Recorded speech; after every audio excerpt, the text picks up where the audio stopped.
dia faly mitafatafa antsika rehetra mpanaraka tsy tapaka ny fandaharana Jeanne Forest-Santé aty Canada indray ny tenako. Ny hovelabelarintsika anio zany dia ny momba ny lohateny hoe ny vady atolotra na ny vady amboarina. Inona no mety ho lesoka ary inona no antony mahatonga ny tradition ohatran'izay zany no mbola mipetraka amin'izao fotoana izao ary eran'izao tontolo izao dia mbola misy ihany zany izay hoe karazana fomba ny amin'ny hoe ny vady zany dia atolotra fa tsy fidiana. Inona moa zany ny atao hoe vady atolotra? Dia ny hoe ny fianakaviana na ny fiarahamonina zany no manolotra ny ho vadin'ny olona anankiray, na lehilahy io zany na vehivavy, dia tsy izy zany no misafidy ny vady izay ho vadiny fa ny ray aman-dreny ohatra na ny olon-dehibe ao amin'ny fianakaviana, satria maro dia maro zany no mety ho ao ambadika izay zavatra izay. Dia ny hoe eo ny hoe tokony ho firazanana mitovy zany no olona hivady zany. Dia mety eo ihany koa ny resaka hoe statut social zany, izany hoe tokony zany hoe olona ataontsika hoe zany amin'ireo karazana mpanambola zany dia ny samy fianakaviana manambola zany no mifanaraka hoe mba tsy hivoaka zany ny rena dia tsaratsara kokoa zany dia ny efa samy manan-katao zany no mifanabady. Eo ihany koa zany ny amin'ny hoe resaka ihany koa hoe religion, zany hoe ny religion sasany zany dia hoe tokony izay mitovy finoana ihany zany no mivady. Maro dia maro zany ny toe-javatra ohatran'izay zany amin'izao fotoana izao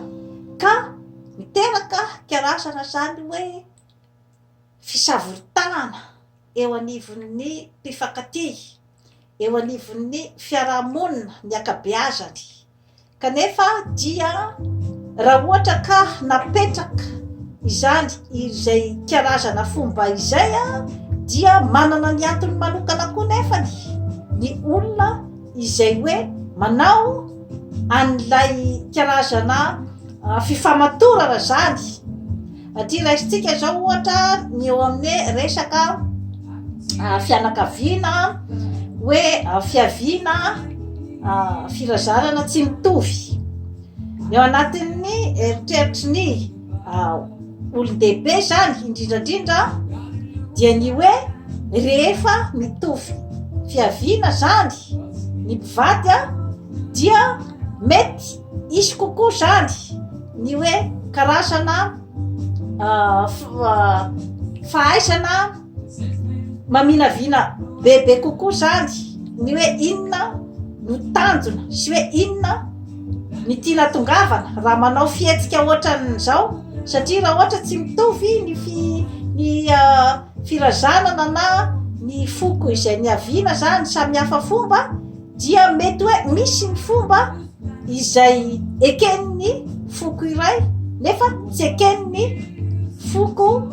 hafa sasany zany, ka mety miteraka fifanafitohinana zany zay zavatra zay eo amin'ny mpivady izay tsy mitovy fiaviana ary tsy mitovy fomba ihany koa. Ka izay zany no eritreretin'ny olona zany ny amin'ny hoe tokony zany hoe foko mitovy izany no mifanabady. Tsy misy ny maharatsy an'izay fomba fijery zay, kanefa efa nazavaiko teto foana zany ny hoe resaka fitiavana. Sarotra dia sarotra io resaka fitiavana io, satria tsy azo ampidirina zato isan-jato ao anatin'ny calcul matematika ny resaka fitiavana. hoe 1 plus 1 dia tsy maintsy égale 2. Mety io indraindray ao amin'ny fitiavana 1 plus 2 égale 4 ohatra, ka izay no maha-mystère zany ary mahasarobidy an'io fitiavana io, satria dia raha tena hoe fitiavana no resahana zany dia ny fo no tena mitempo ao anatin'izay fifandraisan'izay.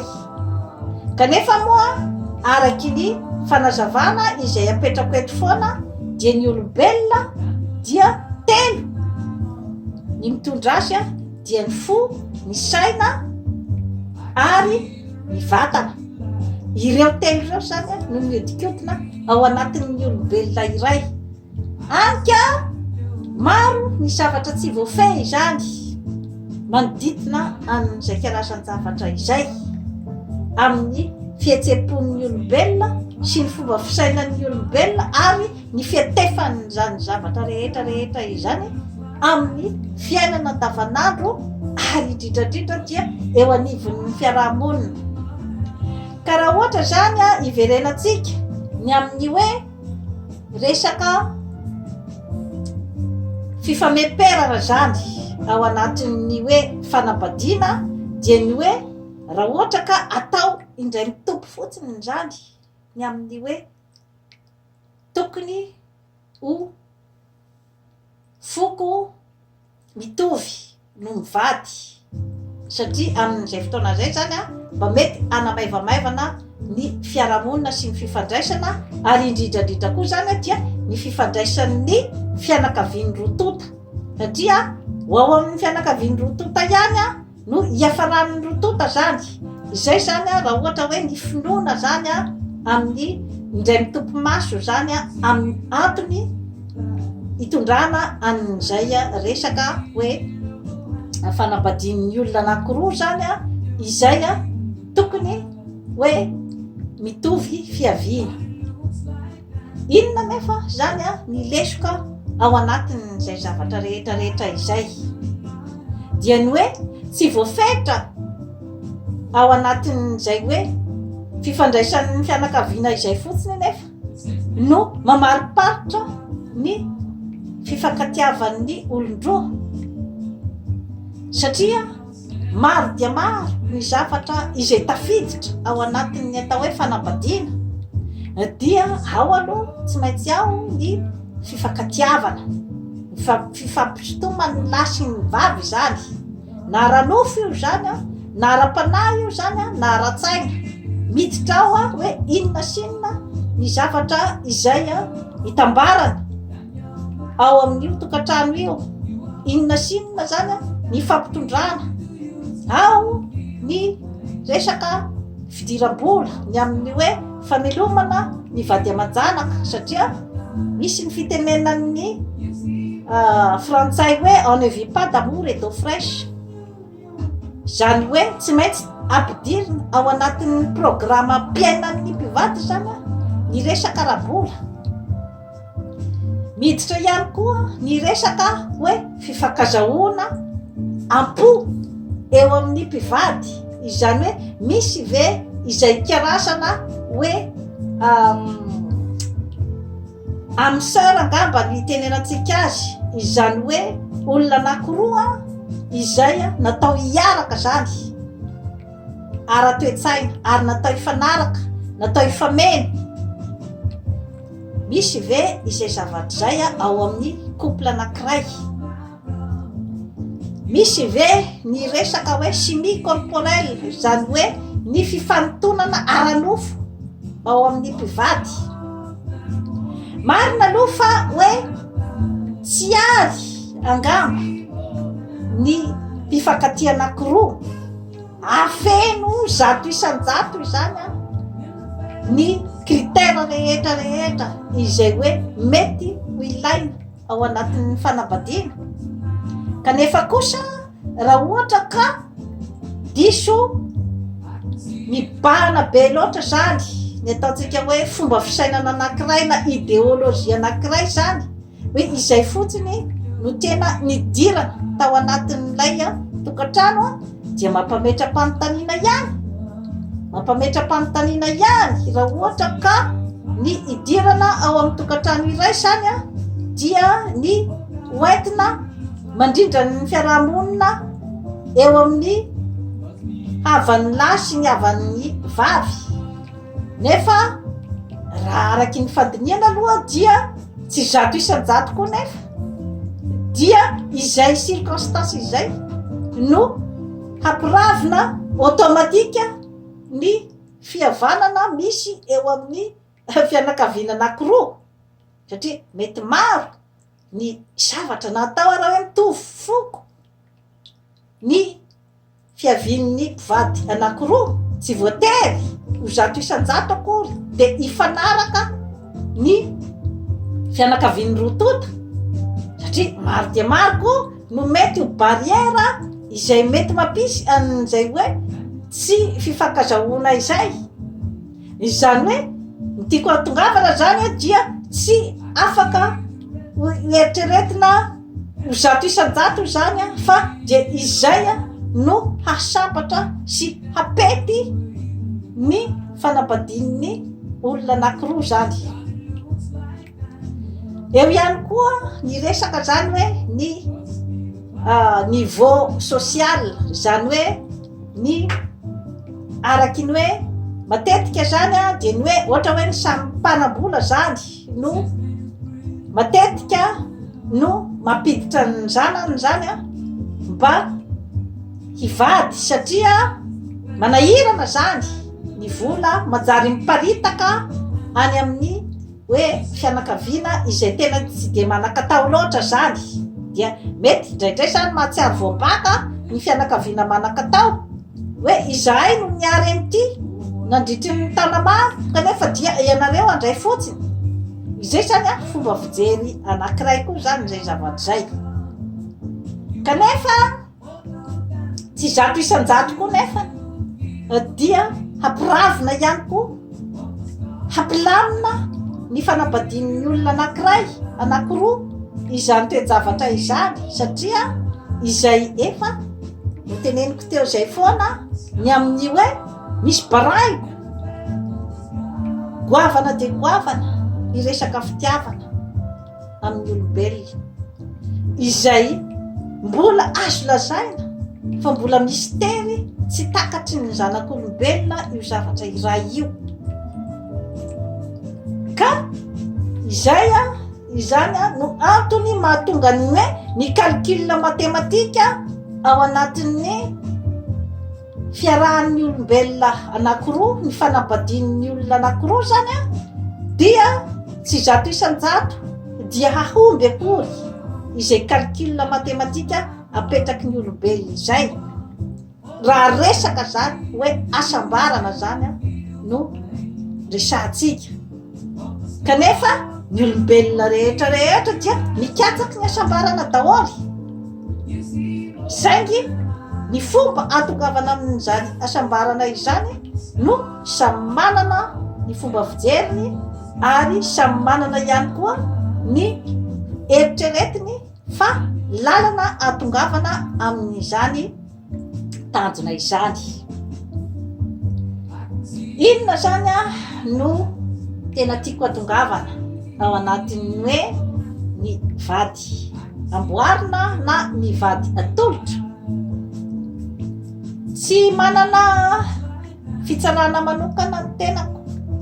hoe mety ve sa tsy mety ny vady amboarina na ny vady atolotra, satria dia arak'izay fanazavana nomeko teo izay ary ny hoe ny zavatra aterany amin'ny zanak'olombelona, satria mikatsaky ny asambarana daholo ny olombelona rehetra ka eo zany no itoeran'ny ataontsika hoe fanadiadiana lalina dia lalina zany momba n'io toe-javatra iray io, satria rehefa ataonao koa ny zava-misy amin'ny fiarahamonina tsy afaka ilaza koa nefa ianao zato isan-jato hoe izay fanambadiana namboarina rehetra dia tsy mety, satria dia raha ny akabeazan'ny olona taloha dia fanambadiana amboarina daholo ny akabeazany, kanefa ny zavatra azoko lazaina dia visy dia visy nefa ny fisaraha-panambadiana tamin'ny andro taloha zany noho ny amin'izao fotoana izao. Misy antony daholo zany zavatra rehetrarehetra izany. Moa ve zany ilay fanambadiana namboarina ve zany mety mitondra ny karazana ataontsika hoe filaminana bebe kokoa zany tao anatin'ilay tokantrano, ary nahatonga ny tsy fisaraha-panambadiana. Ny fijeriko angamba zany amin'ny zavatra toy izay dia ny hoe nefa zany amin'izao fotoana izao dia efa betsaka zany ny hoe misafidy ny olona zay tia hovadiana, nefa amin'izao fotoana izao nefany dia hita fa betsaka ny fisaraha-panambadiana raha hoarina tamin'ny andro taloha zany, kanefa efa nomena zany ny akabeazan'ny olona ny safidy ny vady zay tiany hofidiana. Ka iverenako zany ny amin'ny hoe resaka vady natolotra zany, inona no tamin'ny andro taloha mety nampaharitra azy kokoa zany. Tamin'ny andro taloha zany ny olona dia mbola nikoja be dia be zany an'izay ataontsika hoe zany hoe fihavanana sy fifandraisana eo amin'ny fianakaviana izay na amin'ny fianakaviana roa-tonta zany, ka mitandro fatratra zany izy ny amin'izay hoe tsy isiny ny korotana zany izy raha ohatra ka olona mitovy fomba no miaraka zany. Ary taloha ihany koa zany dia mbola ny mpivady zany mbola mijery bebe kokoa angamba ny fiarahamonina manodidina noho ny fitiavana misy amin'izy roa-tonta, satria efa nazavaiko teto ny hoe resaka dépendance affective. Dépendance affective zany dia ilay olona izay manadiny tanteraka ny tenany fa atosany bebe kokoa zany any amin'ny fitiavan'ny olona azy, any amin'ny mason'ny olona zany ny fiainany ray manontolo, ka na dia anaovany karazana sakrifisy ny tenany ara zany izany zavatra zany dia vitany anao sakrifisy ny asambarany mba akany ny fon'ny olona akany aminy zany. Ka mety ho betsaka zany ny ao ambadika izay hoe filaminana io nefany zany dia mampametra-panontaniana hoe sambatra ve ilay mpivady, eo zany no fanontaniana mipetraka, satria ny mason'ny fiarahamonina zany no zava-dehibe ary ny fifandraisana amin'ny fiarahamonina, fa tsy de tena hoe inona zany ilay tena fifankatiavana nisy tao amin'ilay tokantrano. Izay zany no fanontaniana mipetraka. Ary tamin'ny andro taloha zany ny hoe ny vehivavy dia tsy afaka miteny zany, tsy afaka manome loatra ny heviny zany ao an-tokantrano fa dia ohatrany hoe io zany ny vady natolotra anao dia tokony zany hoe manaiky zany ny vehivavy ny zavatra rehetra na ny mety na tsy mety izay mipoitra ao amin'ny tokantrano iray. Tamin'izany andro zany koa mbola vitsy dia vitsy zany ny vehivavy izay hoe nalefa tany an-tsekoly manana diplôma na ny hoe ny vehivavy miasa zany, ka moramora kokoa zany ny anaovana anamboarana an'izay karazana société izay ataontsika hoe zany hoe aty ivelany zany dia ohatrany hoe milamina zany ny zavatra misy ao anatin'io société anankiray io, anatin'io tokantrano anankiray io. Zay zany endrika iray, mbola tsy niditra aho amin'ny détail rehetrarehetra ny zavatra izay mety mitranga tao anatin'io tokantrano io, ao anatin'izay atao hoe fahanginany indray satria misy koa ny fitenenana hoe méfiez-vous de l'eau dormante ka hiditra zany tsika ny amin'ny hoe fanambadiana izay no nisy ny safidiny rotota zany ny safidiny hiaraka satria amin'izao fotoana izao zany dia efa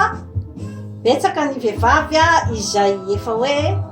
mandeha any amin'ny université efa mitana sambony efa manana ny karazana zany hoe indépendance financière na ny fahazakatena zany amin'ny fiainana zany hoe vehivavy mahazaka tena fa tsy miankinakina intsony zany amin'ny volan'ny lehilahy ohatra amin'izay fotoana izay dia efa hafa nefa ny fipetrany karazana fifandraisana amin'izay fotoana izay ka mety angamba tsy hety intsony ilay karazana hoe fahanginana manoloana ny mety na ny tsy mety ao amin'ny tokantrano iray satria efa afaka mandanjalanja sy mijery izay hapetiny tokantranony koa ny vehivavy iray no ilay hoe fahaizana noratoviny angamba dia manana kokoa izy zany ny ataontsika hoe fahaizana capacité d'analyse na ny atao fasahina satria za koa tsy miteny hoe ny vehivavy taloha izay tao anatin'ny fahanginana tsy miteny an'izay dia tsy mahatakatra ny tokony atao dia tsy hanana ny capacité d'analyse manoloana ny zavatra tsy mety sy ny mety misy tena hoe vehivavy misaina kanefa izay zany ny système izay nisy tamin'izany andro zany dia hoe ny vehivavy mangina tsy mahazo miteny etsakilany nefany izany dia ny efa hoe manomboka zany ny vehivavy mba mijery ihany koa zany izay apety ny tokantranony ka eo zany no misy ny hoe karazana zany hoe fitsarana ny amin'ny hoe ianareo amin'izao fotoana izao dia efa moderne ka dia efa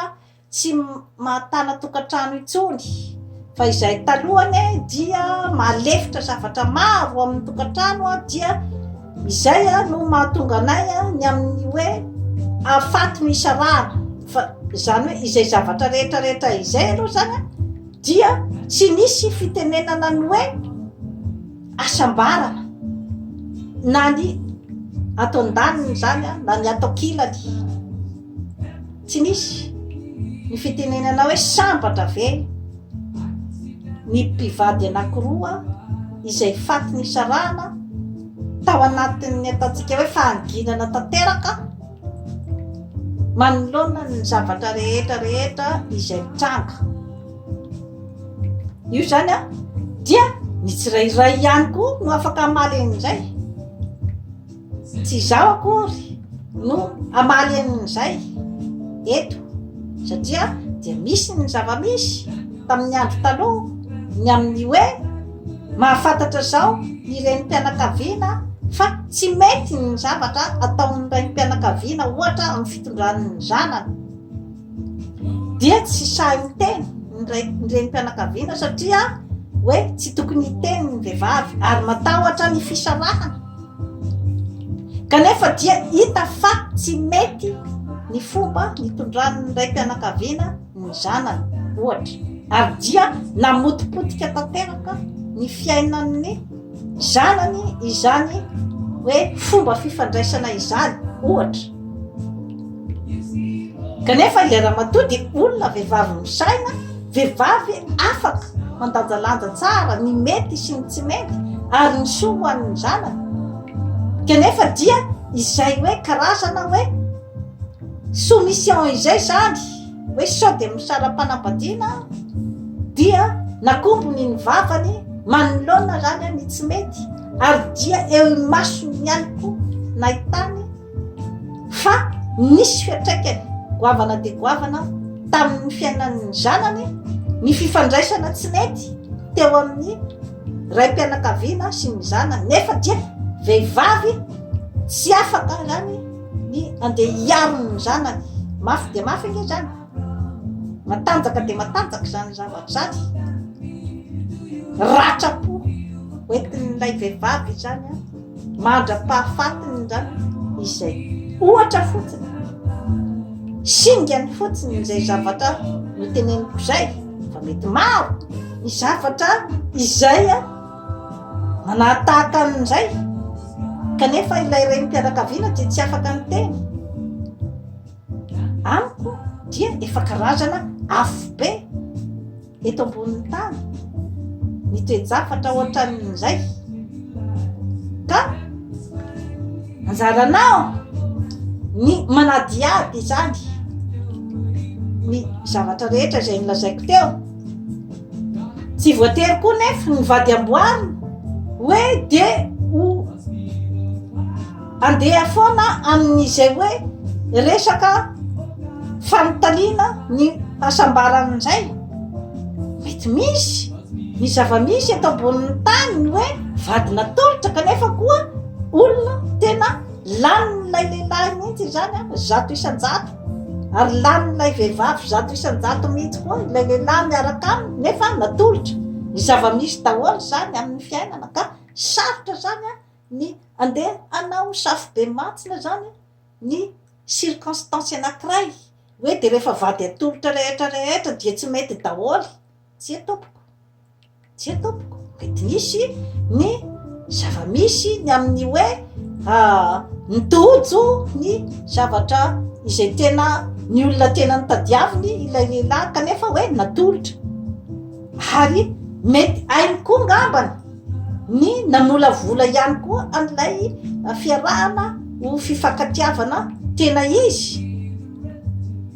Fa ny lesoka ihany koa zany izay azoko lazaina ihany koa mety misy amin'ny hoe resaka hoe vady atolotra dia ny hoe manara-dreny rano fotsiny ohatra ilay lehilahy, izany hoe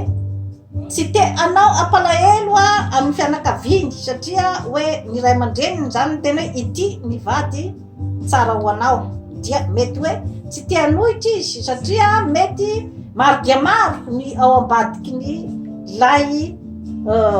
zavatra mety miandry azy zany raha ohatra ka misy ny fandavana dia mety eo ny fandovana izay mety angamba izy hoe tsy ho ao anatin'ny mpandovana ohatran'izay. Dia mety ihany koa hoe raha ohatra koa olona zany izay tsy ho eken'ny fianakaviana dia mety hitondra korotana lava reny zany ao amin'ilay tokantrano, dia aleony zany ny hoe manara-dreny rano hoe rehefa ity zany ny hitan'ny ray aman-dreniko fa mendrika ahy dia manaraka izy, nefa na dia atao raha hoe zany hoe tsy de tena amin'ny tiavany azy loatra zany ny vehivavy iray. Inona no mety ho conséquence-n'izay zavatra zay? Maro dia maro mety ho conséquence-n'izay satria efa nazavaiko teto fa ny fitiavan'ny lehilahy zany sarotra io, sarotra satria maro dia maro ny zavatra zany izay hoe takin'ny lehilahy ao anatin'izay fifankatiavan'izay. Ka raha ohatra ka olona tsy de tena amin'ny safidiny loatra zany dia mety hiteraka fijaliana lava reny ho an'ny vehivavy izay vadiny izay zavatra zay, satria efa nilazaiko teto koa ny hoe ny toetoetran'ny lehilahy manoloana ny fitiavana. Ny lehilahy zany izy dia tsy mahay miatsara velatsia amin'ny resaka fitiavana, izany hoe tena tsy sarotra izany ny mamatatra an'izay karazana barrière izay zany rehefa hoe ny lehilahy no tsy de mazoto loatra, satria tena tsy de hainy zareo zany ny manafina n'io zavatra io, ary dia hoenin'ilay vehivavy zany zavatra zany, ary dia ampijary azy mandritry ny androm-piainan'ny ray manontolo amin'ny fiarahana amin'io lehilahy io. Satria ny vehivavy zany no azo folahana kokoa amin'izay resaky zay satria ny vehivavy zany a natao ara hoe lehilahy tsy de tena nandrininy fony loatra tsy de nanaitra azy kanefa ilay lehilahy ohatra na hay nanambitamby azy na aya na tonga n'ilay vehivavy ho raiky pity dia mety misy kokoa zany a ny ataontsika hoe zany hoe ny probabilité araiky pity an'ilay vehivavy raha ohatra ka misy zany a ny karazana hoe finiavana avy amin'ilay lehilahy zany a anambitamby an'ilay vehivavy a amin'ilay fiarahana kanefa ny eto amin'ny lehilahy indray sarotry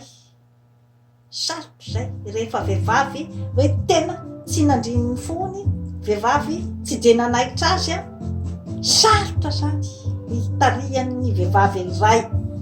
azy any amin'izay ataontsika hoe fifankatiavana tena izy izay ka dia mety ho fiarahana izay ataontsika hoe zany hoe ao anatin'ny fitiavana mangatsika kanefa dia iza nefa no andeha hibaby amin'izay karazana safidy izay dia ny mpivady ihany satria araky ny fahaverimberiko foana ny olombelona rehetrarehetra dia mikatsaky ny asambarana ka manoloana an'io fitiavana io zany a dia maro dia maro ny zavatra izay hoe tsy takatry ny saitsika olombelona ny maminavina azy indraindray anka raha